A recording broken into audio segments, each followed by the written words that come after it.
My name is Marie, and I'm a grateful Al-Anon. I didn't grow up in an alcoholic home, and I never abused alcohol, but what a lot of people don't know, and what a lot of people are learning in Al-Anon, is that the disease of alcoholism is not just an individual's disease, but a family's disease, and I have that family disease. I was listening to all the people today, and you've just all been marvelous. Every single person who came up really touched me a lot with the things that you've said. Everything that you've said I can relate to, even though I'm not an alcoholic. My life was ruled by fear. It was ruled by selfishness. It was, I took the easier, softer way all the time. I was confused, and I was alone, and I was separated from everybody. And I had that big hole in my gut that alcoholics talk about. And I was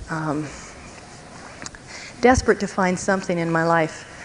I tried real hard to be an alcoholic. I tried drugs, I tried alcohol, and it didn't happen to work for me. I tried to get involved in various things, and nothing worked until I found this alcoholic. And in Al-Anon, we say that alcoholics are obsessed with alcohol, and Al-Anons are obsessed with their alcoholics. And it's true, and it happens to work for Al-Anons to become obsessed with somebody else and what they're doing and where they are. And there are various ways of describing the relationship between alcoholics and their mates, or their family or whatever.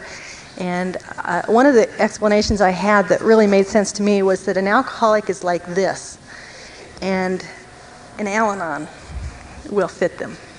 Or they're like puzzle parts, and they fit together.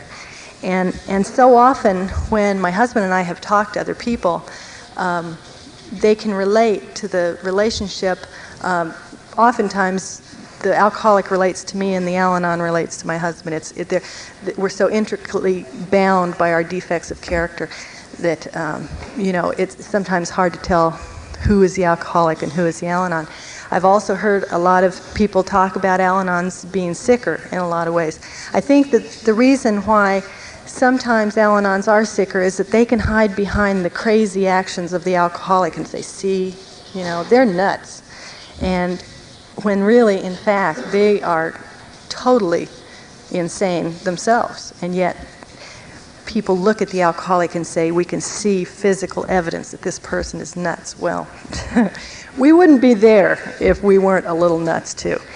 And I thought that my disease was caused, at first, when I first got into Al-Anon. I got into Al-Anon because my husband had called AA. And I was completely at that point without friends because I was embarrassed. I didn't know how to relate to them. I was just separated from everyone. And the AAs came to the house and they said, "You're sick too." And I didn't hear that. And I said, yeah. And they said, "But there's this group that you can go to." And I said, "Group? I can have some friends." So without much thought, I said, "Great, I'll join Al-Anon," not really thinking much about it. So going to Al-Anon, my motives for it weren't really wonderful, but I got in, and I was at that point, I had very little self-esteem, and so they told me to do something and I'd do it. So they said, start working the 12 steps and start doing your 4th step and do this and do that and go to meetings all the time. And my husband was at meetings all the time, so I had no place else to go, so I went to meetings. I mean, I was really pulled into the thing, not thinking that it was going to be something that was really for me to get well. It took me a long time to even know that I was sick, to even know that I didn't know. Someone was saying before in their talk, when you finally realize that you don't know is when you start knowing. And that's really, I think that happened, I'm bad with time, but probably about 4 years into the program. I've been in 12 years in the program, and it was wonderful to have friends who understood what I was going through. And, how do you put up with all these crazy things that happen with alcoholics? And that kind of took up my first 4 years. And when I realized that that was not what the program was about, and that was just what I was hearing, and what the program was about was my finding happiness inside of myself. I had never had any support inside of myself. I had had support on the outside. I had had a good family, and they would have been supportive in the only way that they knew how to be supportive. But the only true support is from a higher power. And I had not grown up with higher power in any form. My parents were atheists, and they taught us very strong atheism. And I didn't have any reason not to believe that. But I knew my whole life that there was something missing. There was a piece of me missing, and I didn't know what that was. And I had tried to find that, and somebody else mentioned that in one of their talks. You know, they were trying to find God in everything that they did, and I was trying to find God, and I didn't know the name. And so my husband had talked about God even before he got into AA, and I had never expressed feelings. I was very introverted, and he would talk about God, and it was like something inside of me was just saying, yeah, you know, tell me more about this thing. But nobody had ever talked to me about God. And then I got into Al-Anon, and everybody was talking about this God. And it was probably the most exciting thing that had ever happened to me, because I had never been introduced to him, and I had never even considered the fact that there was something beyond us. And it was probably the most radical change that ever came over me. And of course it's the most permanent, it's the most solid kind of thing that can happen to a person when they finally realize that there's something that will help you in whatever you do. Like I say, we had sponsors. We had a very active Al-Anon group, number of groups. I mean, we had right now I think 200 meetings in Denver for Al-Anon, and everybody said, work the steps. And I was so grateful that they did that, because I didn't know really much about the program. And I probably, if they had said, you know, you stand on your head, then I would have done that. That's what the program would have meant to me. But I got in with people who worked steps, and they read the big book, and they read the Al-Anon literature, and they said, leave him alone. Let him do what he has to do. And at the time, my husband happened to be getting sober, but in a way, I think that was even harder. Somebody told me one time that if you have a mate who is drinking, you need Al-Anon. And if you have a mate who's getting sober, you absolutely have to have Al-Anon. And it's true. I think most people that I've seen in Al-Anon go through a lot of difficulty with the beginning of sobriety.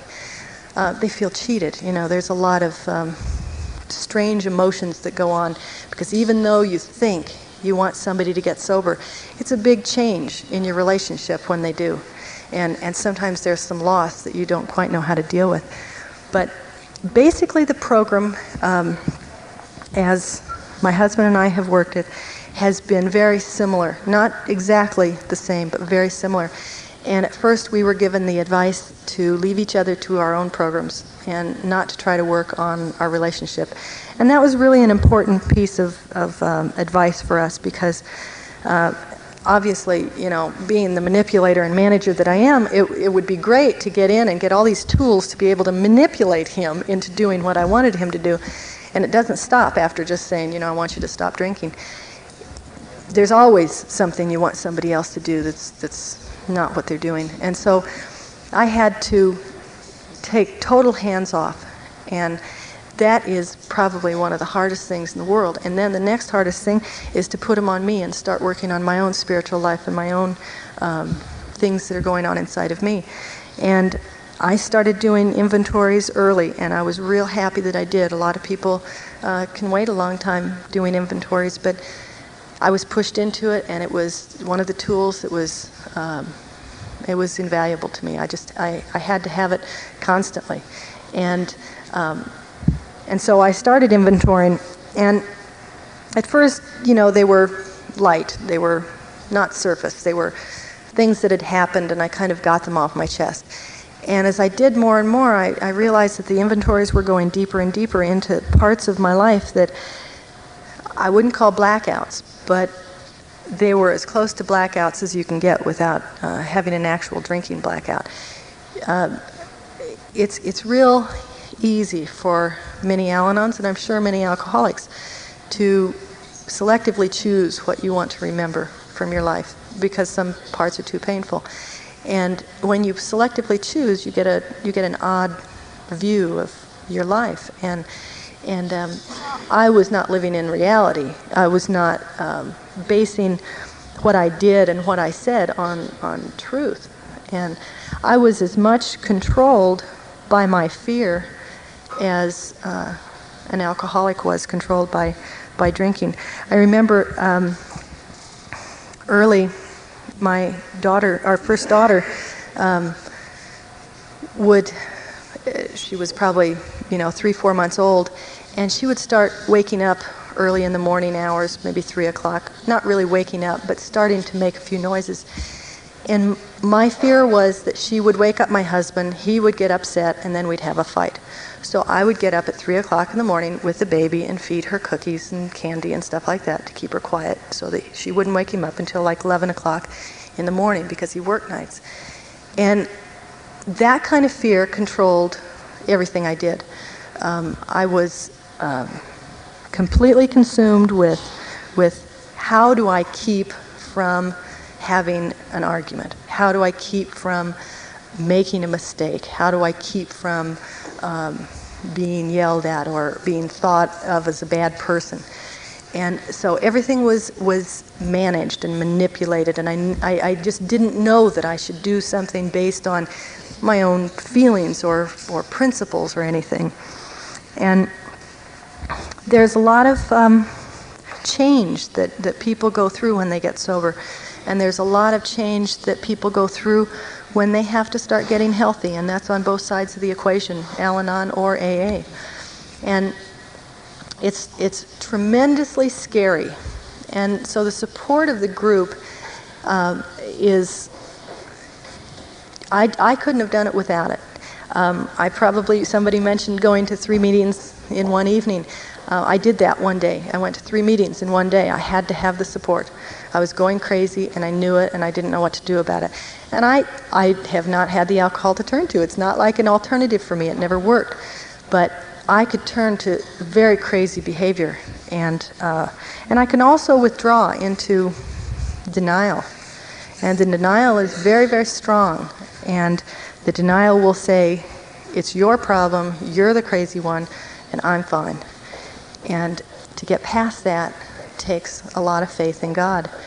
And I think that Al-Anon has been for me the way to offer God into my life. The people have been wonderful, and I have met some absolutely marvelous people. They've been used by God to get to me, so that each one of you has touched me in a way that has brought God into my life even more.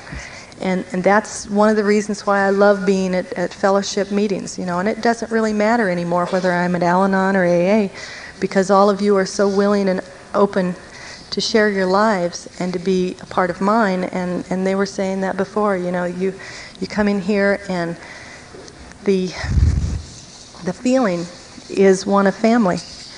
And this is a family, and I hadn't seen any of you before this morning, and now I have how many more, 100 more friends than I had before. And I felt it when I came in here, that and even though I'm not an alcoholic, I think the fellowship enfolds the people who have been involved, who understand what the disease is about. Earth people are outside the realm of knowing what it's like to hurt so badly and not be able to change that with a snap of a finger. And I know that the things that I've gone through, the insanity, it's not the kind of thing that can be brushed aside or changed with just a desire to change it. It has to be with the help of something beyond me. And sometimes that's the combined love of all the people around me in the fellowship, and sometimes it's just God and me sitting in a room alone. He is really the center of our family's life, and I think that one of the things that I'm most grateful about is that the health of the family is one of the most beautiful things next to sobriety that could happen, because sobriety is wonderful in and of itself, but when the family starts coming together and working together and having people come up to each other and help each other rather than fight each other, and give to each other, especially in times when things get rough and when things are really low, to have that support rather than more problems because of the family and more resentments and more anger and things like that. To have a family who will pull together, and they can only pull together if they have some sort of freedom from the fear and the resentment and the anger and the distrust and all those things that go with alcoholism, the family disease. When those things start healing over, then you get the benefits that are just unbelievable. They're so beautiful. And we have 2 sobriety babies. We have 2 kids who were born with no knowledge of the active alcoholism at all. And I mean, that's absolutely beautiful. And we have a daughter who did know the active drinking, and she has very little, if any, remembrance of the terrible, terrible times. And that's a gift. We have kids who can come to us when they have problems, and I think that's as a direct gift of our own looking into ourselves and honestly examining what's going on inside of us, which the program demands of us to stay healthy and to get closer to God. I want to just thank all of you. You're just really neat people. It's just absolutely been a wonderful experience to be here and meet all of you. Thank you very much.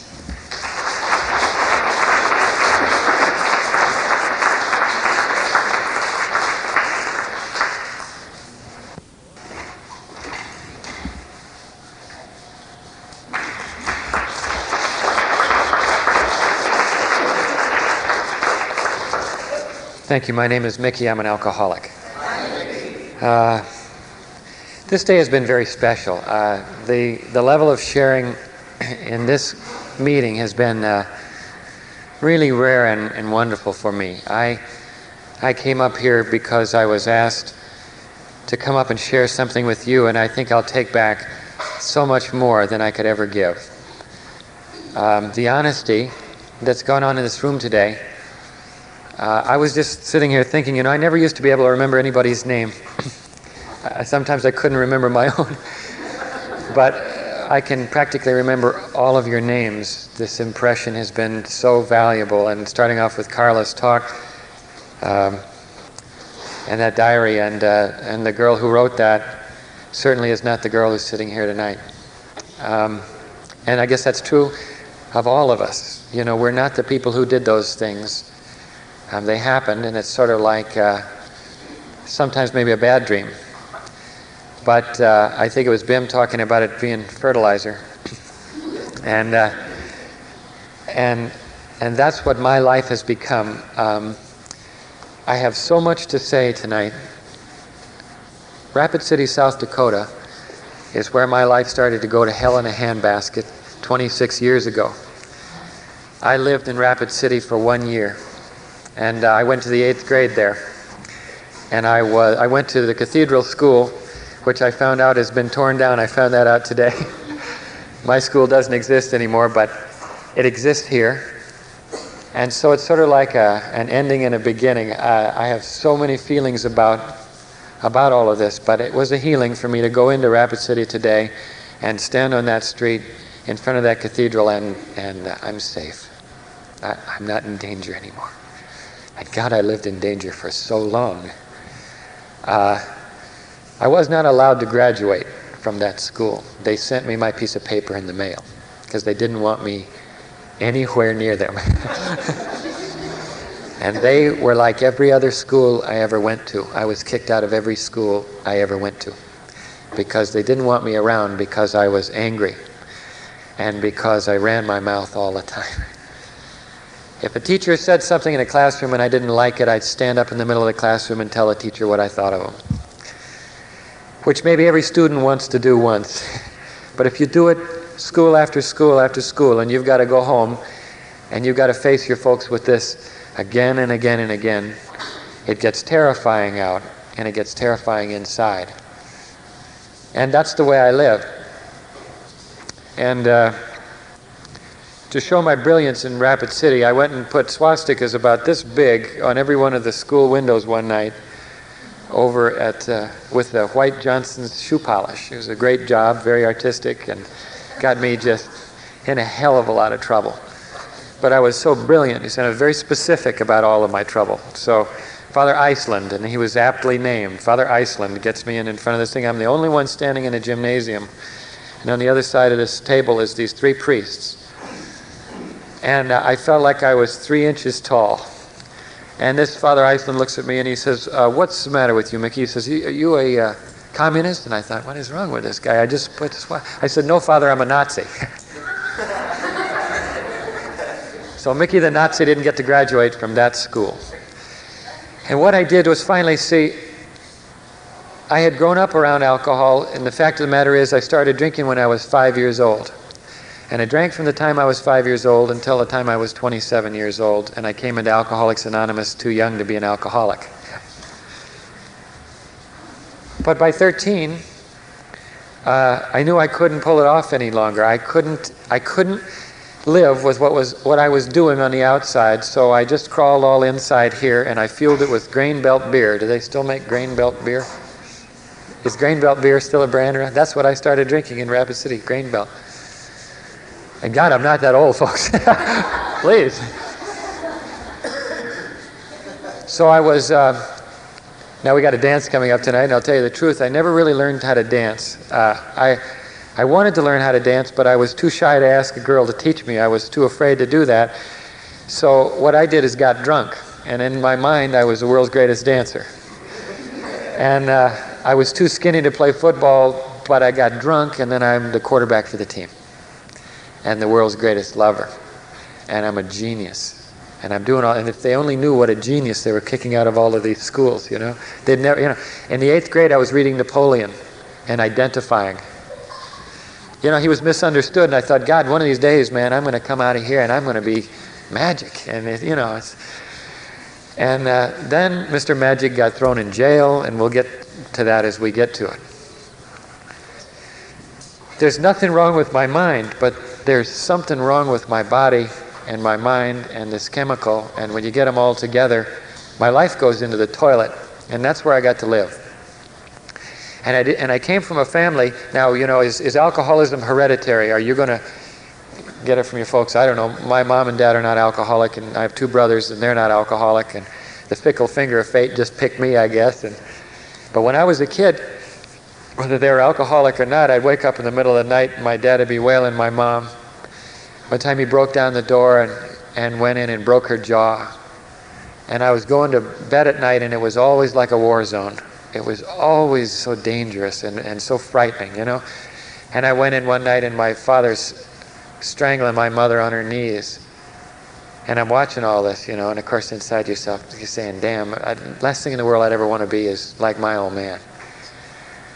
And I turned out like my old man. But I didn't realize I had a disease. And the best thing I ever heard in my life is that I was an alcoholic. That's the best news I ever got in my life. Because alcoholism, you can recover from. But if I had what I thought I had, I was never going to get well. I was never going to get a chance to be okay. So I fueled my life with alcohol, and I thought I was slick. I was Mr. Slick, and everybody else was like really stupid. I drank. I was okay. I was in with the in crowd. We were really going somewhere. I didn't know where we were going, but it was going to be great. It was always going to be cool. And these people who did their homework and went to church and did that kind of stuff, you know, they were losers. And I only would be around alcoholics. I would only be around you if you drank like me. And I call that friendship. Somebody was talking about that earlier. Marvin was talking about that. What kind of friends did I have? Well, we all had a romance with the bottle, and I guess I got to share in that. But kicked out of all of those schools, and I got through high school because I had a nun who took an interest in me, and she helped me get through. And I got through college because a guy took an interest in me, and he helped me get through. Alcoholism is a progressive disease. It always gets worse. It never gets better. There are a few plateaus in there, and those plateaus give you the sense that, hey, my drink is, it's not so bad. I'm not getting banged up so bad. I can handle this now. I can handle it. And then I'd go down like this, hit that plateau. I can handle it, and then down like that. And it was that elevator Ramona described. And my involvement with alcohol became the most important thing in my life. Somebody once said that alcohol is a great solvent. It'll dissolve anything you want in it. Marriages, bank accounts, friendships. And it did that for me. Now, when I came to Alcoholics Anonymous, I was afraid to talk to you about my drinking because I thought I didn't drink that much. And there were guys like, I'm telling you, when I got sober, I was sitting in a room with a guy in one of my first meetings, and he talked about being drunk in downtown Philadelphia and breaking into the Armory and stealing a tank. And if I had to relate to what he did, I wouldn't be here. I didn't drink. And he was looking for the shells when the police arrived. And I didn't drink like that. And the man who carried the message to me one night, Marie talked about that. I called Alcoholics Anonymous one night, and two guys came over from AA, and I was scared to death. What were the neighbors going to think? Like two guys were going to be standing on my front porch with A's on their sweatshirt or something. And this guy, came out of he was sharing with me his story, and he says he came out of a blackout in a jail in Tennessee, accused of the murder of his wife, and he didn't know whether he'd done it or not. And it turns out they'd had an argument and torn their house up a bit, and she'd left town. And they arrested him for murder. But I didn't drink like that either, and I was afraid to talk about it. And hell, I thought, well, maybe I just had a few drinks, and maybe I was just nervous, and maybe I don't belong here, and I was scared to death somebody was going to throw me out. Because I'd been to 3 psychiatrists before I got here, and they kept putting the 75-cent labels on me. And one of them looked at me one day and she said, Mickey, you are the most negative person I have ever met in my life. She says, I don't see how you're still walking out around on the streets out there. And that was just her assessment of my personality. We didn't talk about drinking. She said, as a human concern, you're not going anywhere. I've been to 3 shrinks, and I didn't know. Hell, Alcoholics Anonymous is the last stop on earth for me. If I flunk this one, I flunk. For me to drink is to die. Unfortunately, in Tuffy's family and I guess in Floyd's family, they found out about that. I started burying people when I was 14 years old, friends of mine. They all died behind alcohol. I got to bury my first love. She went right off of a bridge in a Volkswagen in St. Louis and broke her neck, and that was the end of that. And I'd watched people die behind all of this thing. It never occurred to me that I had it. Too young to be an alcoholic. Too good looking to be an alcoholic. I wish. What the hell, I like to flatter myself occasionally. Too anything to be an alcoholic, but all of a sudden I got this disease. Now everybody knows what an alcoholic is, right? An alcoholic is 80 years old, male, lives on the skids. That's an alcoholic. When you're 27, who wants to put a label like that on themselves?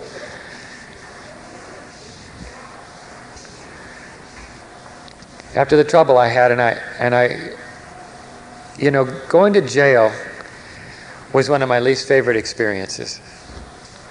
I was in downtown San Antonio. I was in college. I was with my girlfriend. I was drunk. We were arguing. So far I've told you everything about my relationship with women. I was usually drunk and we were usually arguing. We were having, at this dance, we were having this great argument, really warming up to it. And we decided to take a break, maybe, 5-minute intermission or something. I either lost track of the time or forgot where we were supposed to get back together. And all of a sudden in my mind, my girl is walking around downtown San Antonio in her party dress, and I got to save her. Now, I'm the problem, you understand. But I got to save her, see? So I go out and jump in my car. I'm too drunk to walk, but of course I can drive. Get in that car. 1 block later, I run a red light right in front of a cop. And I didn't see the red light and I didn't see the cop, and he pulls me over. And I'm telling him my sad story about my girlfriend. And he was a very patient cop, and I remember he leaned his face down real close to mine, and he said, "Kid," he says, "if you'll just shut up," he says, "I'll give you your ticket and you can go find your girlfriend."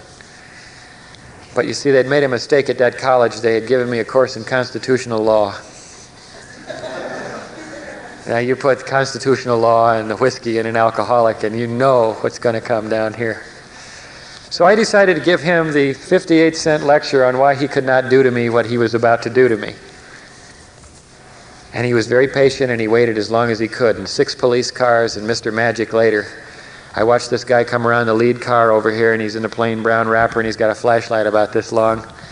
And I say to the cop, I said, "Who's this, the Gestapo?" That was it. Boom, comes the cuffs, and Mr. Magic goes to jail. Now, that was not in my life plan. I didn't sit down when I was a little boy and say, I think what I'll do when I grow up is be a drunk. I think what I'll do is, at 20 years old, I'll sit in jail in San Antonio, Texas. And that's exactly where I found myself. Now, they'll take the cuffs off everybody in the drunk tank but me, because I'm so obviously insane. So I got both hands cuffed back here, and I'm reaching in the right-hand pocket to get my lighter so I can light my cigarette. I don't know how I thought I was ever going to get it up to my mouth. Details, right? You got to do something. And so I got the prostitute over here, and I got this old guy over here covered in barf, and I'm sitting in the middle of this thing trying to go for the lighter. And this cop comes in, and he says to me, he says, "Aren't you Mickey so-and-so from out at the school?" I said, "Yeah." And he says, "If you'll keep your mouth shut." I said, always that qualifier. "If you'll keep your mouth shut," he says, "I'll get you out of this jail." And he did. I have no jail record. I got out of that jail. Man, he sprung me out of there. Now, a normal person wouldn't have been in that jail in the first place. But if they had, and gone through the circumstances, maybe they say, "Thank God that's over. I'm out of this jail. I'm going to go home. I'll sleep it off. Tomorrow will be a better day." But if you're alcoholic and you're nice and greased up with that booze that night, what I did is I went out of there and I went back to the campus and I picked a fight with the campus cop and damn near got kicked out of school and clubbed to death in one shot. I could not stop the rage when it happened. Once the alcoholic rage hit in my system, it had to go its course. Now, of course, in Alcoholics Anonymous, I've had a chance to talk with people who went to one step further than me. And that was the night that they blew somebody away. And what they did is their biggest crime was that night they fueled an alcoholic with alcohol. It was the wrong move. And it was the wrong move for them that night. There's a lot of yets. I've never done that yet. For me, that was my jail experience. What I'm trying to share with you is that I belong in this club. And despite the things that I'm telling you, I did not believe I belonged here. How the hell can you get alcoholism? Alcoholism happens to somebody else. I was married to Marie for 3 years when I got sober. I am very proud of the fact that I am married to the lady I came in here with. Without God, that would not be possible. That would not have been possible because I'm not that brilliant, and I'm not that loving, and I'm not that generous. And I'm a great beginner, but a poor finisher. God gave me this family. Now, what kind of support can I expect if I come to Alcoholics Anonymous? What will happen to me? What's going to happen in my life? Well, I called AA that first night because I'd already been to priests and I'd leaned on my family and I'd done everything I could and I didn't know where else to turn, and I kind of thought Alcoholics Anonymous was something out of a 1930 movie. I didn't know anything about it. I didn't know you had God in here, spiritual anything. I just thought maybe this is a place I can get some help. And I thought, okay, the worst thing in the world you can... All right, what's an alcoholic going to be? An alcoholic is a second-class citizen. That's absolutely the best can be achieved by an alcoholic. Be a second-class citizen because, after all, you're a dirty alcoholic, right? This is my view when I'm coming in here. So I thought, what the hell? I've either got a choice to be a dirty alcoholic or to die. So I think I'll take the dirty alcoholic. And I had talked to these people, and I was going to my first meeting that next day. And I had a breakfast meeting that morning with my boss. And my boss is a telephone freak, or at that time he was a telephone freak, and I didn't quite realize that. So we're sitting at breakfast, and I tell him, I say, "Bill, I got to tell you something." I said, "I'm an alcoholic, and I'm going to Alcoholics Anonymous for the first time today." And he looks at me, and he jumps up from the table and leaves. And I thought, God, my first official move in Alcoholics Anonymous, and I just lost my job. He was a telephone freak, and it occurred to him that he had to make a telephone call. He has lousy timing, and I'm sitting there with my life in crumbs, in front of me. He got to go make a phone call, so he comes back, and he sits down, and he just looks at me, and he reaches inside of his suit coat pocket, and he pulls out the 24-hour-a-day book. And he's a member of Alcoholics Anonymous. That little story right there will tell you what I've experienced. I came here to AA to get 2 weeks of sobriety. I thought if I could have 2 weeks where I didn't drink alcohol, I wouldn't have to hurt like that anymore. God, my nerves were so screwed up inside of my body, and I hurt in every pore, and I thought, man, just give me 2 weeks off the sauce so I don't have to hurt like this. Because I couldn't imagine that I could ever stop drinking. What do you do? I only had 2 things in my life. I drank and I worked sometimes. And if you're going to take out 3/4 of the whole equation, what's my life going to be? Because I'm not dedicated to work. I was dedicated to drinking, and I couldn't imagine that I could ever really stop and that I could ever stay stopped.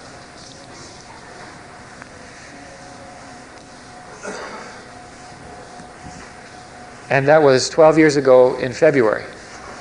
This is the first thing that I've ever succeeded at in my life, Alcoholics Anonymous. Because all my life people had told me, Mickey, you can do it. You can do it. And if you ever heard that one about your potential, people talking about your potential and about how great you are, well, they had told me all my life, Mickey, you can do it. And this is the first place I ever came in my life where somebody looked at me and said, Mickey, you can't do it. Not without help. Alcoholics Anonymous is for people who have lost the war. And it has to be done through a higher power. And this is the only kind of club I could ever succeed in. What happened with us is my drinking was progressive. It got progressively worse all the time. My sobriety, on the other hand, has been a progressively better experience. For 12 years, I've gotten a chance to be married. I've gotten a chance to go to work. As Marie mentioned, our daughter was 2 years old when I stopped drinking. She didn't have to wake up in the middle of the night and find me strangling Marie in the next room. She didn't have to see me traveling around with a .32 automatic pistol loaded because I was so paranoid that they were going to get me. She didn't have to grow up with that kind of insanity. What I hope, and of course there are no guarantees, what I hope is that she'll have a chance to grow up normally and that she won't have to go through this wango machine that I went through. At least I know that we've been able to have love and sanity in our home. What kind of an adventure, I've shared with you what the drinking adventure was like for me. What kind of an adventure is sobriety? Somebody told me that I could have anything I ever saw in Alcoholics Anonymous. Anything. If I was willing to work these steps, get a sponsor, and go to meetings, put God first, recovery from alcohol #1, I could have anything I ever saw in AA. Well, I had heard that in the early days of AA that there were radio talk shows. Radio shows where they take the actual microphone right into the meetings, in the AA meetings, and they broadcast them. And I thought, God, what a great way to carry the message. Get on the radio, And so one time, I was invited to come down and speak on a radio talk show. And I thought, okay, we're going to be out here, we're going to be talking. And it was from 12 midnight to 5 o'clock in the morning. And I thought, man, we're going to be talking to Colorado. This is going to be great. There's probably like 3.5 people who are going to listen to this. But anyway, we're on the air. 48 states and Canada. For 5 hours, that telephone, they had 5 or 6 lines coming in there. Those lines stayed lit for 5 hours. We got people sitting up in Canada with the big book on their knee saying, man, I'm reading out of my big book. You're telling it just like it is. God bless you. We're alive and well here in whatever the little town in Canada was. People calling from all over the United States just for a moment to share. Now, that was something that I wanted. I didn't realize the abundance of what I could have. The higher power that I have rains the most incredible blessings on me. And I want to share some of those with you. I heard a guy talking about making 12-step calls on a motorcycle. God, I'd never owned a motorcycle in my life, man. I had to come to AA to go a little bit crazy. And man, next thing you know, I'm standing over here watching a motorcycle auction. Marie's in the hospital having our second child. I just went to watch. It's like I was only going to have one. But anyway. Next thing you know, I'm over here doing this, man. I'm bidding on that motorcycle, and I come home with a new son and a new motorcycle. And I'm out making 12-step calls on my motorcycle. And I'm living. Even after I got hit by a 57 Chevy, I'm still alive, man, you know. Motorcycle comes home like this, but I'm okay. And what I did is I did what Tuffy did today. I went to an AA meeting that day, and I sat there and thanked God that I was alive, that I made it through another one. The help that's available. You know, I didn't fight in Vietnam. I come from an all-military family. And I had such incredible guilt that I had not gone and fought. And so who does God give me for a sponsor?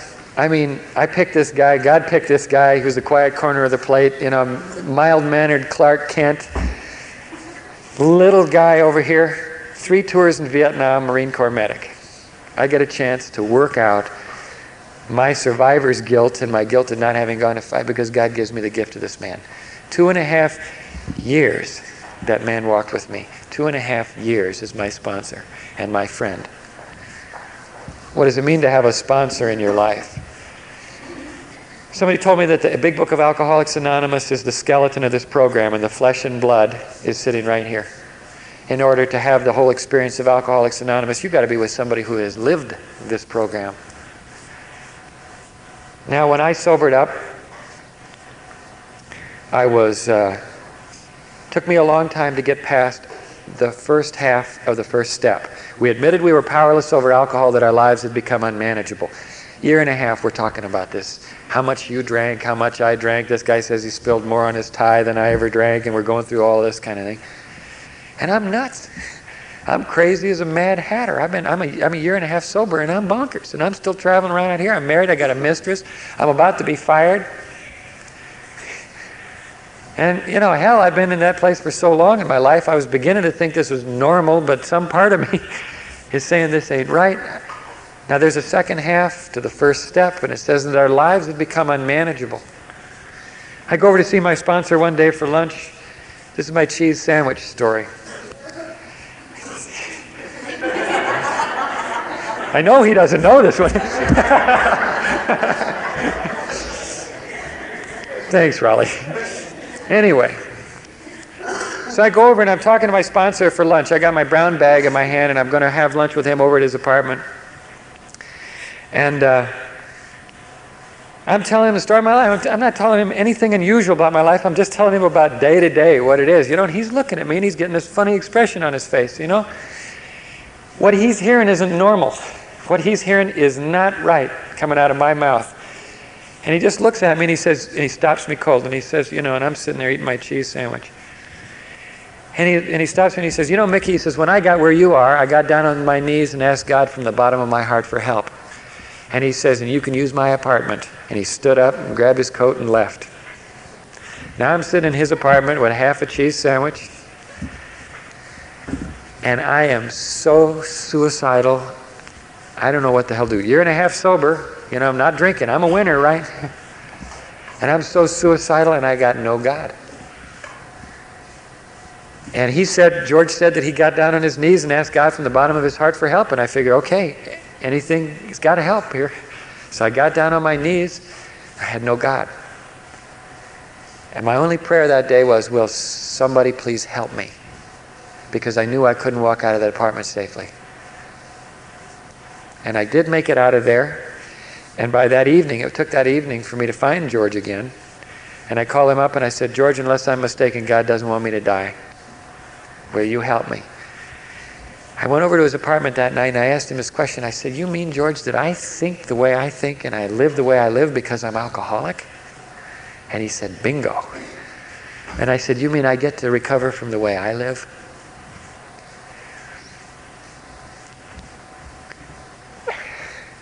And he said, yeah. And I couldn't believe it. I lifted up off that sidewalk, and for the next 2 weeks I was grabbing people, and I said, man, you don't understand. We get to get well. We get to get well. We don't have to live with this bullshit anymore. And I wasn't talking about drinking. I was talking about what's between these two ears.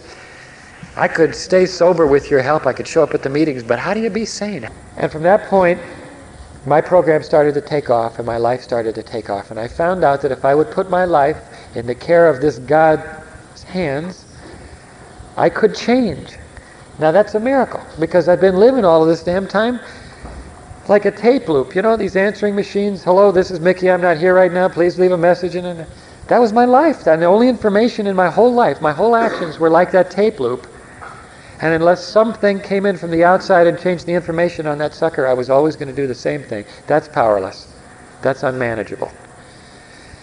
Now, when it came to the second step of the program, we came to believe that a power greater than ourselves could restore us to sanity. I thought, damn, if we get around that one somehow. Can I ace that part? Because I'd already flunked religion. And now I'm in here, and I love you people, and I want what you have, and I want to be part of your meetings, and please don't kick me out of Alcoholics Anonymous, but God, don't tell me this is dependent on God, because then I have to go back and live fairy tales. I have to go back and try to be a bright, shiny penny for God, and I can't do that stuff. I mean, I can't come in here and fake it. If I'm going to come in here, whatever we find in here has to be real, because I want what I see in your eyes, and I know it's not in my eyes. And this man says to me, well, he said, we'll go through the big book. And he says, do you believe that there is a higher power greater than you? And I said, truth? I said, I don't. And he says, are you willing to believe that there's a power greater than yourself? And I said, no. I mean, if we're going to be honest with each other, no. Because what about all the starving, in the war? And he says, okay, dummy. And he's breaking it on down, and he says, there's the third option. He says, are you willing to pretend that there may be a power greater than you? I said, yes. He said, okay, that's the second step. We'll move right along. Now, I share this with you because it's real easy, especially when you're new, to look at somebody who's had an opportunity to grow in God and look at the faith in their lives and say, unless I have what this man has, like the big book says, I'm not going to get any help. And that is not true. Start where you are. Whatever little thread you have of faith is sufficient. And even if you have to do what I did and pretend, that's enough. It's worked so far. And the third step, he says, we made a decision to turn our will and our lives over to the care of God as we understood Him. He says, your understanding is sufficient. And it was, and I'm coming in with all this strut and stuff. See, I want to maintain this image and all this stuff. And he says, what we're talking about is, Dad, can I have the keys for the car tonight? A father. He is the agent. I mean, he's the principal and you're the agent. He's the director and you are the actor. And the director tells the actor when to show up, when to talk, when to shut up, what to do. We're talking about that kind of a relationship. And he says, making a decision is just that, making a decision. Then he gave me the famous 3 frogs example. He said, Mickey, there were 3 frogs sitting on a log, and one of those frogs decided to jump into the swamp. How many frogs are there sitting on the log? I said, there are 2 frogs sitting on the log. He said, no, there are 3 frogs sitting on the log. This frog only made a decision to go into that swamp. If he's going to get in the swamp, he has to take action. And he said, that's 4 through 12. Because he said, you're not turning your will and your life over to the care of God, you're making a decision to do that. It's a beginning. And so I made a decision with him that day, right here, face to face, that I was going to turn my will and my life over to the care of God. I expected God to feed me. I expected God to clothe me. I expected God to try to somehow teach me to be a husband and a father. And I expected a whole lot of fun, and I expected some good times, and God did every bit of it. Every bit of it. I was afraid to talk about God in these terms, because when I was 3 years sober, I was sitting in a meeting one night, and I started to talk about my higher power that I've just told you about, that he'd find me a job, that he would do all these marvelous things for me, and this guy was 21 years sober, says, gee, I wish I had a higher power like that. I thought, uh-oh. Maybe I'm in wacko land still. But he's never stopped. That's 9 years later, and he's still doing it. We made a searching and fearless moral inventory of ourselves. I was talking with Jeannie earlier. The first time I tried to write a 4-step inventory, I did it all by myself. I'll fix myself, thank you very much. I'll do it all alone. I'll be alone just like I've been all my life. I'm going to go in my room, take the big book, get the 4th step out, boom, we're going to be okay. Next thing I'll be a star. I started to write down some of this stuff on paper and I scared myself to death. I couldn't know, I had written down about 3 things on that paper and I frightened myself. Man, I had to put that down. I wasn't with a sponsor. I wasn't with anybody helping me. I had nobody explaining how it works or what to do.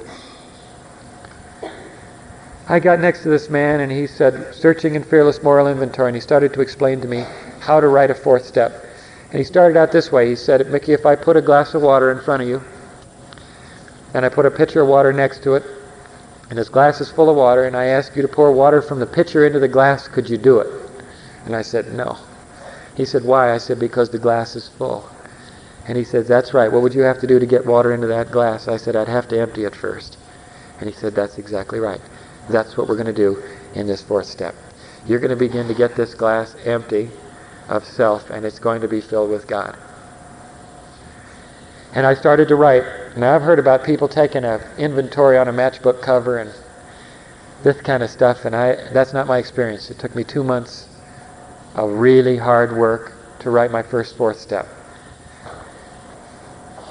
And for the first time in my life, I got a chance to find out what happened. I got a chance to find out why I was tied in knots all my life. I got a chance to analyze who was really the enemy. And I found out the enemy was me. It was my attitudes. It didn't matter what the other guy had done. Even if he was screwed up to the max, it's my reaction to him that's made me sick. It's my reaction to him that's killing me. Alcoholics Anonymous gave me the unique thought that blew my mind, that hate hurts the hater.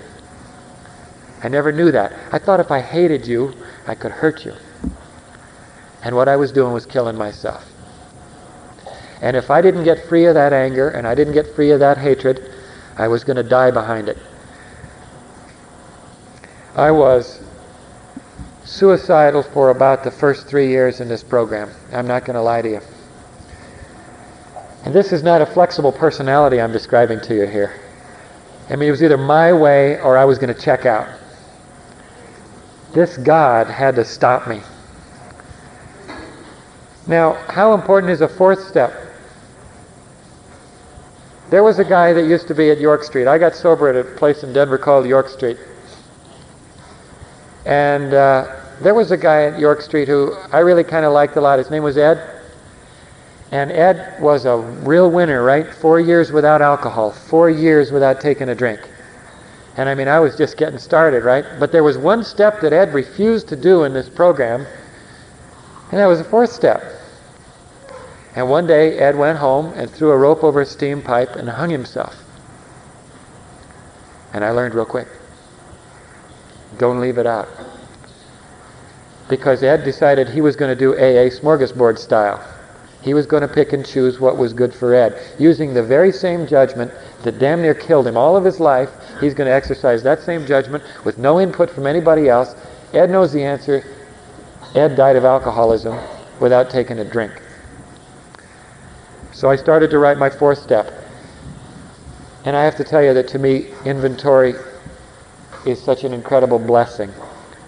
It's the only way I have of finding out the truth today. Because if I start to get angry, I'm that same alcoholic I was 12 years ago. I'm back in that same corner. I'm reacting the same way, and I'm trapped and isolated, and I'm going to come out from the same place again, and I'm going to kill myself. The only way I have of knowing the truth, because God knows how terrible you act. See? That's the first and second column. That's all the farther I get if I'm without God. So I go back in there and I get to my 4th column. My fault. What is my fault? What am I doing to set myself up? What have I done? If I can find that and take it back to God, I don't have to die. Now the 5th step in here, I had done confession, and I grew up in the religion where there was confession. But it ain't like sitting down with another alcoholic, at least it hasn't been for me, and sharing with somebody who really understands where I'm coming from. They've got what I got. And I sat down and I joined the human race again. I sat down with another alcoholic, and no matter what I shared, he had done something like it or knew somebody else who had, and I wasn't alone anymore. I'd spent so much time out there with people giving me that funny look. Their eyes just sort of glaze over as I'm telling them my philosophy of life, or why I've got to quit this job, or why they can't fire me, or why they can't throw me in jail. In here, there was no glazed look. People understood who I was and what I was talking about. The 6th and 7th steps in this program to me are the difference between Alcoholics Anonymous and psychiatry and psychology and all of that. Because when I went to 3 shrinks before I got here, they'd say, well, this is what's wrong with you. I like that information the lady gave me, the most negative person I've ever met in my life. Thank you very much, time's up, that'll be $50. And I got to go home with it. Now I go home with this information, and what am I supposed to do with it? In Alcoholics Anonymous, I go back to my Father, my God, and I ask Him to take it away. If He chooses not to take it away, I'm going to be like that forever. Faith is not some academic business, and it's not something I pull out on Sunday. If I don't have faith today, I'm never going to change, and I'm going to die like Ed, or I'm going to die wet.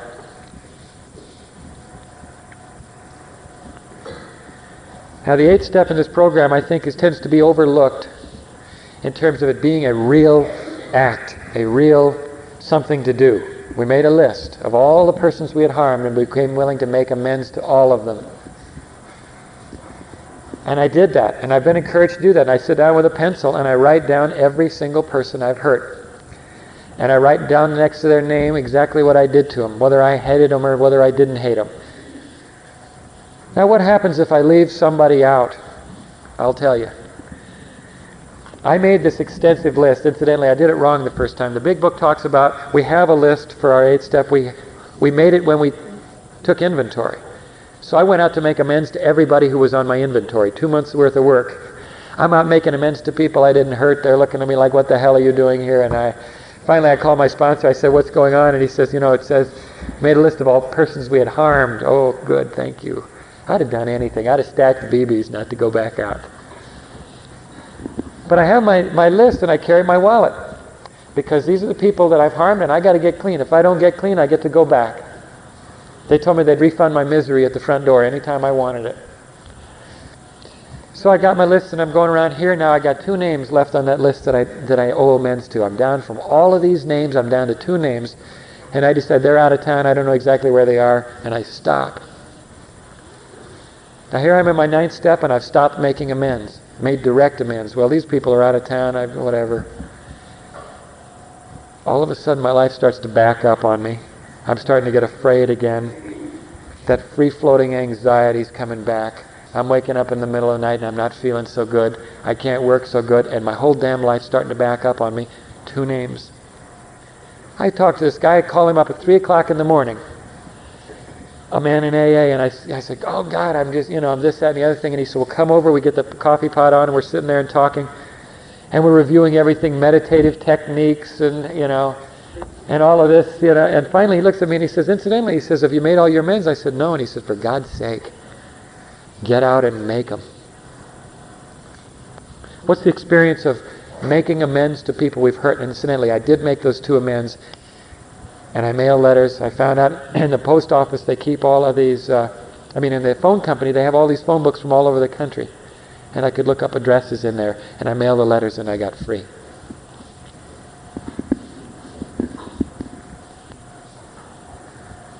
I just spaced that thought that I was going to carry from the other part of my mind. We'll go on. 10, 11, and 12. I am ashamed to admit to you that it has taken me It took me over 10 years to pray. This alcoholic brain we carry on our shoulders doesn't serve us very well from time to time. And mine said, well, what the hell? God sees everything, right? He knows what I need. He knows what I want. So I didn't talk to him. Or I'd send one up like jailhouse prayer. Get me out of this and I'll never do it again. But I never really talked with him, and I never really spent much time sharing with Him and pouring out my heart to Him and telling Him what I wanted and what I needed. Now, in the last couple of years of my sobriety, I've started to do that. The difference is like starving all the time or having something to eat. The difference in my life has been phenomenal. Now, you probably already all know that about prayer. I didn't know that about prayer. Here's Mickey taking care of Mickey again. It was like I have deepened my relationship with God, and in the last year alone, my business has taken off to such an extent I can't even begin to describe it. I have so much material success in my life. I never expected it. I spent all this time starving myself to death spiritually, and I didn't know it. I didn't realize, I thought prayer was like being blissed out. You know, prayer was like drugs maybe, or like a good shot of alcohol. You're supposed to have this experience. I never knew that prayer is like pick and shovel work. You say your prayers. Just like they taught you when you're a little boy or a little girl, you get down on your knees or whatever it is, say your prayers, do the thing. That's so valuable. And so I started to go at prayer like that. I did it because the big book tells me to do it, finally. About a year ago, our 14-year-old daughter starts pulling F's in school. It's going along great. All of a sudden she's pulling F's and she's having a terrible attitude problem, and I see all the road signs again. And I got help, and I came back to prayer, or I got into prayer, and I was able to honestly roll up my sleeves and be with her. My daughter's safe and she's fine. I had to do a lot of changing. I cannot be resilient without God. I cannot be flexible without God. I cannot do it. Somebody said this, I don't know, probably some saint or something. Of myself I am nothing. I cannot do this. The second half of the first step. My life has become unmanageable. Well, like Humpty Dumpty, folk, it cannot be put back together again. I am never all of a sudden in here going to have this magic thing where all of a sudden I can manage my life. Only God can do that for me. And I have to go to Him. It never occurred to me, Jeannie and I were talking about this earlier, to pray before I worked. God, help me do the kind of job you want done today. Help me with a specific task. I don't care what it is. Just, what do you want done? Well, apparently what He wants done is a lot of success, because that's what happened since I started doing it. The 12-step in Alcoholics Anonymous I have done on the radio, on motorcycles, in terrible places and in wonderful places, and by the grace of God in Kyle, South Dakota.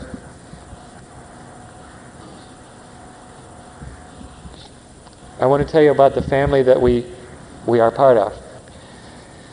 When I was a year and a half sober, I was hanging around a particular group of people, and they were the only ones who existed in Alcoholics Anonymous. I don't know if you've ever met anybody in AA like that. But these people had the be-all and the end-all. They had all the answers and everything, and I was getting nervous as hell, and I was getting scared about it. And I wanted to know, is there any help outside of my group? Does AA work? And just it happened at that time that they brought the International Convention of Alcoholics Anonymous to Denver. So I go over, and I'm a year and a half sober, and I stand at the front door of this place, and there's 20,000 alcoholics together here. And I stood at the front door and I said, God, please let me be where you want me to be. Now I walk into this room and I sit down, and it's the meeting of the loners and internationalists, and I don't know what the hell it is. And so I come in and I sit down in my chair. And this guy stands up and he says, my name is John, he says, and I'm an alcoholic, and I tend a lighthouse in Ireland. And I want to know if it works outside of my group. And he stays sober. If you don't know what a loner is, because I sure didn't, loners are staying sober in places on earth that there are no other members of Alcoholics Anonymous, and they do it by mail to New York, and eventually with each other. So I'm sitting here and I'm watching this thing, and I'm seeing John, and he's talking about how he tends this lighthouse in Ireland, and then this beautiful lady gets up over here, and God, she's a socialite from New York. I forget her name. And she stands up and she says, you know, my group was having some trouble in New York, and And she says, I wanted to get somewhere where I could feel safe and protected. And I went into the General Service office in New York and I asked them if there's anything they had for me to do so I could be okay. And they said, well, yeah, they needed somebody to work on the loaners assignment. And she had been writing to John in Ireland, and he had been keeping her sober in New York, and they met for the first time right in front of me. And I'm sitting there at a year and a half sober, and my eyes are like saucepans. I don't believe what's going on. And an internationalist is someone who has something in common with 2 or more countries. So what we have is a lot of merchant seamen. And the merchant seamen have ships' registries that they carry on board, and they're out there in mid-Atlantic or mid-Pacific, and the ships are about to cross paths, and they're looking through their ship's registry for the number on that ship over there, and they find it, and they know that there's another sober alcoholic on that ship, and they stay sober one more day at sea. They never get to talk to him. I'm sitting in this meeting, and this guy's talking about getting sober over here in Durban, South Africa, and God, I'm getting my mind blown. And Captain Jack is there, and he says, my name is Jack, and I'm an alcoholic, and I've been sober for 25 years, 13 of them east of Suez. You know, when you have a need so deep inside of you, sometimes maybe you can't even talk about it. If you trust God, God will put you, this guy told me, he says, I promise you, if you do what's in this big book, he says, I promise you the people you will need in your life will come into your life and they won't be 1 minute late. So I'm sitting here and my imagination is getting fired up so heavy duty. And I got to be there, what was it, Marie, 3 days? So for 3 days, Marie and I would go downtown in a bus. She would go learn about Al-Anon, and I would go learn about Alcoholics Anonymous, and we'd get together at the end of the day and get back on the bus, and we'd just talk at each other like this about all the things we had learned. You know, and all that was ever in the cards for me were the same 3 things, I guess, that are in the cards for every alcoholic who doesn't get help, and I was to go and be dead, or to go insane, or to spend my time behind bars. That's what was waiting for me. I came to Alcoholics Anonymous for probably the same mysterious reasons that you did. I got a chance. I don't know. Nobody ever banged a gong and said, hey, you know. I guess God just came for me. My higher power came for me. And I put that bottle down, and I put the gun down, and I put the knives down, and I put the self-destruction down with his help. And I started to have these kinds of experiences. I came here for 2 weeks of sobriety, and I have 12 years of sobriety. Now it's difficult because my wife is here. But I will tell you that I love my wife so deeply, and I couldn't do that. I couldn't come out of my shell. I would love to say that I was so in love with myself that I didn't have anything else to spare. I don't know what the hell I was doing. Whatever it wasn't love, and it wasn't coming out this way, and I was scared. And God has continued to give me these gifts. My wife is a gift. My children are gifts. God is always conspiring to make me happy. He's always conspiring to make me successful. But I don't know it at the time. I look at my circumstances in this particular time frame and I say, oh, God has abandoned me. I went through and I worked in my profession, and I'm in advertising. I worked at these agencies for 6 years, and I hated it so much I can't tell you. I was with terrible people, toxic drunks and jerks and con men, and God, I hated being there. And I thought, and this is in sobriety, and I thought, how could God love me and keep me in these places? And all the time he was putting together for me the business that I have today.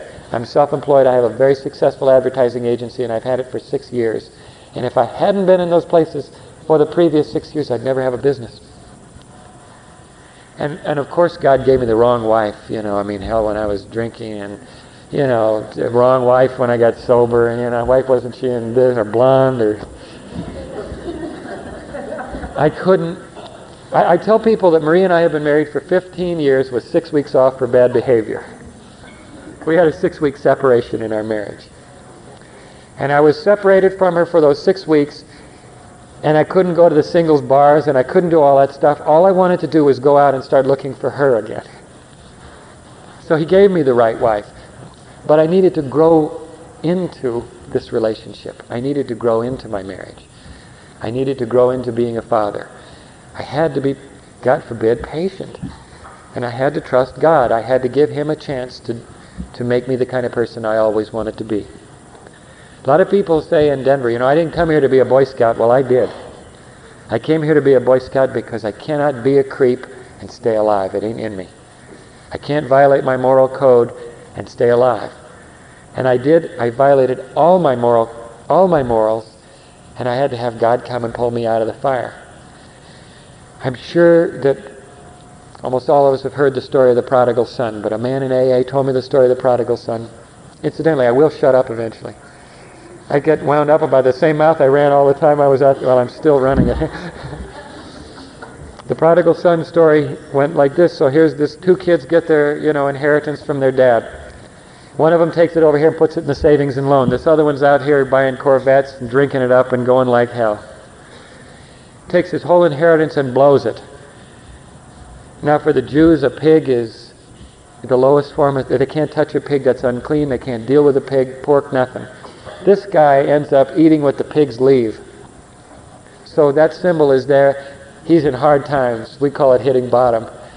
And there he is eating what the pigs leave, and he says to himself, I think I'll go home. I want to go home to my father.